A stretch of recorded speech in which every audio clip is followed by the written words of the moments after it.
आज मी करते मिक्स पालाभाजी आणि ती मिक्स पालाभाजी कोणती आहे ते तुम्ही बघा आणि ती पालाभाजी आज मी मस्त झणझणीत चुलीवर बनवते.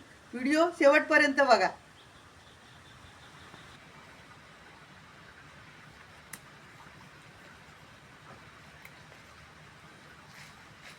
हे बघा एवढी टोपली भरून भाजी काढली मी. कांद्याची पात, मोहरीची भाजी, चवलीची भाजी. आता ही चवलीची भाजी इथे मोठी मोठी ढाकं होतीत ना ती काढली. आता हे तांबटर आहेत ना मस्त मोठे होतील कारण का त्या भाजीमुळे या तांबटाला ना वाढायला मिळत नव्हतं. कांदा, मिरची आणि ही पालाभाजी मी कापून घेतले, सोबत तेल घेतलंय मी.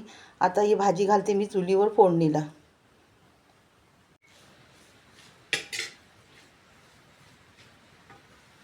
पालाभाजी आपली तयार आहे, सोबत भाकरी पण तयार आहे. मित्रांनो, मी यावरचा मोठा व्हिडिओ शेअर केलाय, तो तुम्ही नक्की बघा. हा शॉर्ट व्हिडिओ असल्यामुळे मला तुम्हाला पूर्ण रेसिपी दाखवता येणार नाही. चला आता मी सर्व करून दाखवते तुम्हाला. चुलीवरची पालाभाजी आणि भाकरी तयार आहे.